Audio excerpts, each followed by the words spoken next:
Bonjour à tous et bienvenue sur le PC Libre. Aujourd'hui, je vous propose un petit tutoriel sur cet utilitaire qui s'appelle Kymon sur Linux. Alors là, je vais le fermer, hein, voilà, et après je vous explique. Alors déjà, c'est assez simple, hein, vous ouvrez le gestionnaire de logiciels, voilà, hein, vous l'avez certainement dans Préférences, Logitech Ubuntu, voilà, et puis vous tapez Kymon. Ensuite, vous avez deux paquets, vous pouvez n'installer que celui-ci. Moi je viens récemment d'installer le paquet de transition, j'ai pas encore suffisamment d'informations dessus pour savoir à quoi ça sert.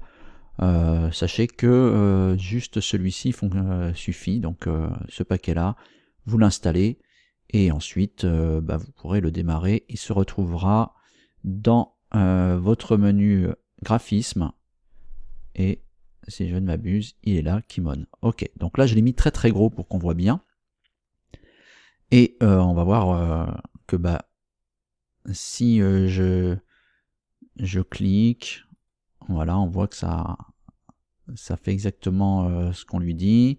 Si on appuie sur la touche Windows, voilà, CTRL, ALT, donc vous avez tout est visible, donc ça peut vous aider pour vos tutoriels.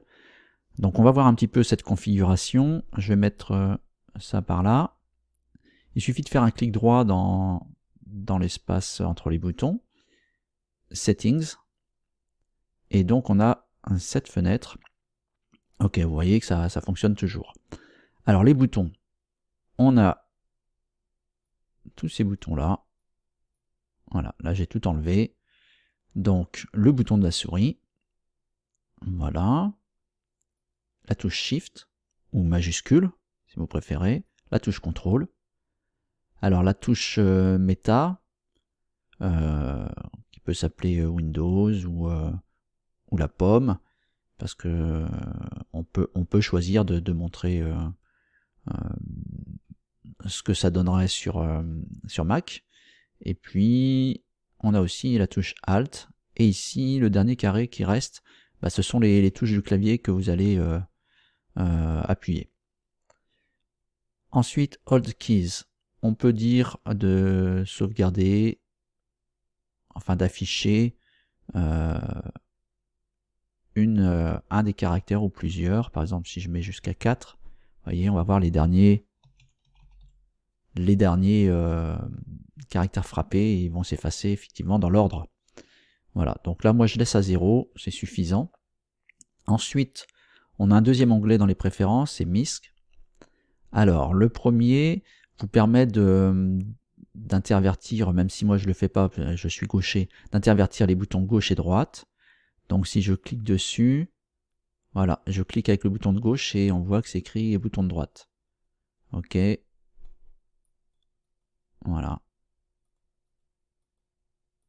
Alors c'est marrant parce que ça c'est une fonction. Ah oui, parce que comme je la décoche, forcément il faut que j'aille ailleurs. Voilà, donc là j'appuie sur le bouton de gauche et c'est le bouton de droite. Voilà, donc ça permet d'avoir une vision de gaucher.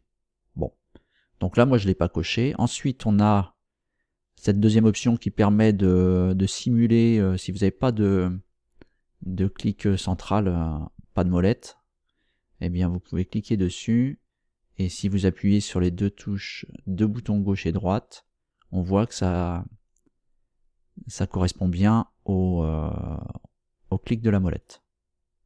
Voilà, donc j'en ai pas besoin, donc je décoche aussi. Alors Highly Visible Click, alors ça c'est sympathique, parce que ça permet de garder un cercle autour de l'endroit où vous allez cliquer. Voilà. Bon. Ça peut être bien si on voit pas trop le curseur, ou si vous avez désactivé les curseurs. Pareil, je n'utilise pas. Ensuite, on a Windows Decoration. Voilà, donc là, vous retrouvez la barre avec réduire, agrandir ou fermer. Bon, c'est pareil, on peut s'en passer, donc on la met pas. Alors, Window Backgroundless, eh bien, si on clique, eh bien, on ne voit plus que les boutons, et on ne voit plus le cadre autour. Voilà, donc moi c'est pareil, j'aime bien quand même avoir le cadre, ça c'est sympathique. Alors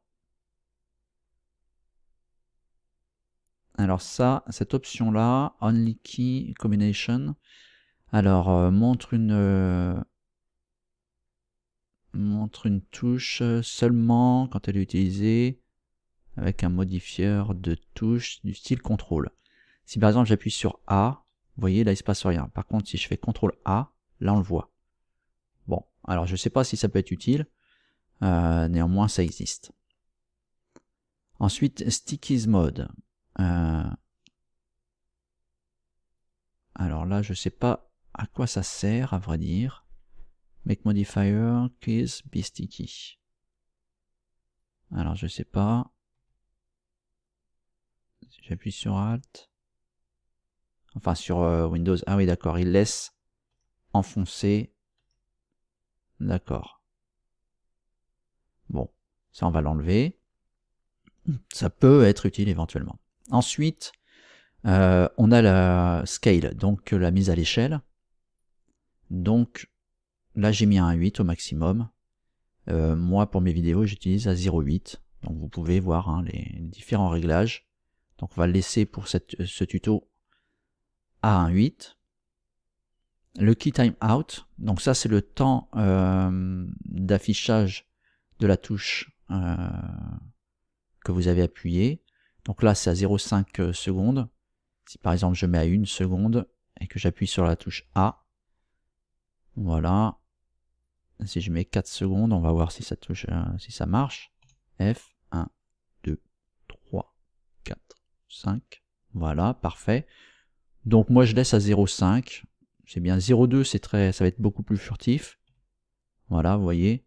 0,5 me semble une bonne valeur. C'est celle que j'utilise en tout cas.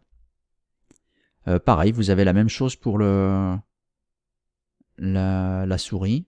On va mettre à 0,5. Ah, ouais, forcément la molette. Voilà, vous voyez, ça reste un peu plus longtemps que si vous mettez à 0. Si vous mettez 4 secondes, bah, dès que vous allez cliquer, vous avez, ça va être plus long. Bon, c'est pas évident, hein, je le vois pas trop. Ah d'ailleurs, j'ai été mis sur Key. C'était ici, je voulais mettre 4. Donc si je clique, oui effectivement ça marche bien. Je m'étais juste trompé de ligne. Ok, on va remettre à 0,2, c'était très bien. Parce qu'on clique beaucoup plus souvent sur la souris que sur les touches du clavier, donc voilà. Ensuite, Highly Visible Click Time Out. Donc là, si je passe à 4 secondes, c'est le timeout si je fais plusieurs clics à la suite. Bon, ça on va le laisser. Bon, alors il met le temps avant que le clic disparaisse. Bon, on va laisser à 0,2, ça me semble pas mal. Ensuite, vous avez des thèmes. Donc vous avez Big Letters que j'ai sectionné. Vous avez Apple. Enfin, Apple, non pas Apple, il n'y a pas de H. Donc Apple. Voilà, on voit Shift, Control.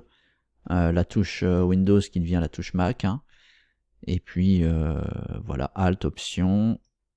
Voilà, Control. Shift. Voilà, après, les lettres. Donc ça, c'est le thème Apple. Ensuite, le thème classique. Shift, voilà. Control, Alt, Windows. Et vous voyez aussi que la souris, le modèle de la souris change. Vous voyez, si je remets Big Letters, Apple, on voit il y a même le petit logo de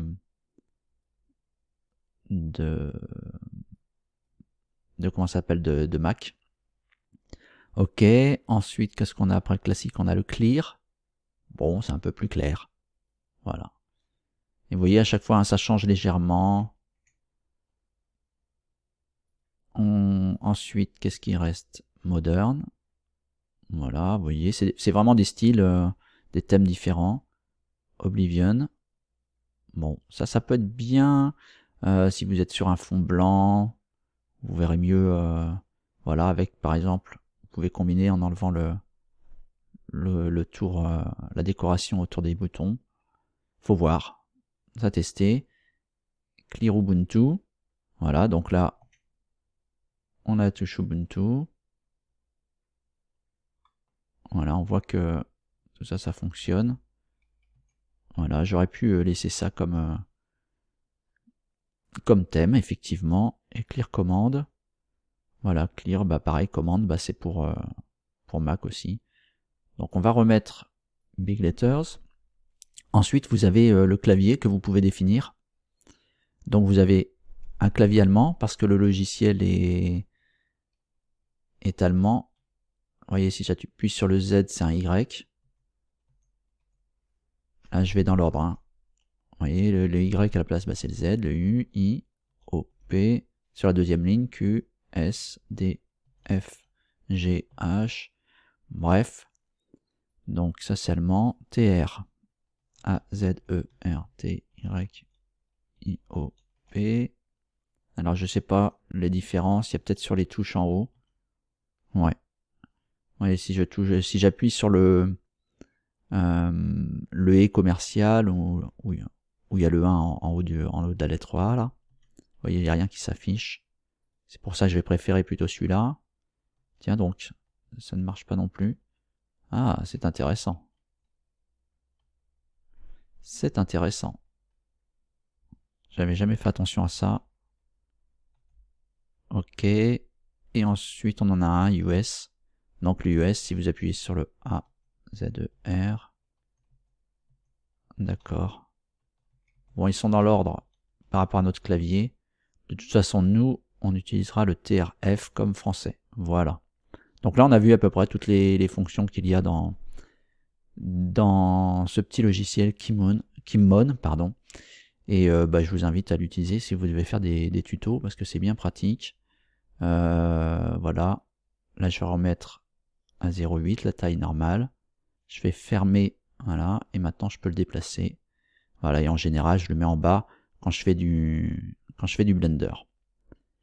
Voilà, c'était donc la petite présentation de ce petit utilitaire Kimmon qui permet d'afficher donc les touches de votre clavier et de votre souris lorsque vous faites des tutos ou vous montrer quelque chose. Ah oui, j'ai oublié avant que l'on se quitte, il reste quand même deux petites choses dans le menu. Clic droit, ici il y a About, donc là vous avez la version de Kimmon. Voilà, où vous pouvez le télécharger, les crédits, voilà. Qui a travaillé dessus? Donc il y a Hugh Gillin, Daniel G. Taylor, Jacob Steiner, la licence, voilà.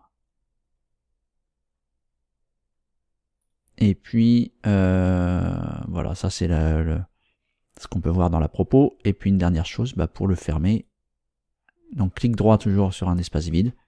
Et vous voyez, c'est quitter ici, ou vous faites CTRL-Q et ça le fermera automatiquement. Si vous êtes dessus, et apparemment, non, ça ne fonctionne pas sur ma version. Bon, eh bien, quitte. Voilà. Ce coup-ci, c'est terminé, et je vous dis à très bientôt, et merci de m'avoir suivi. Bye bye.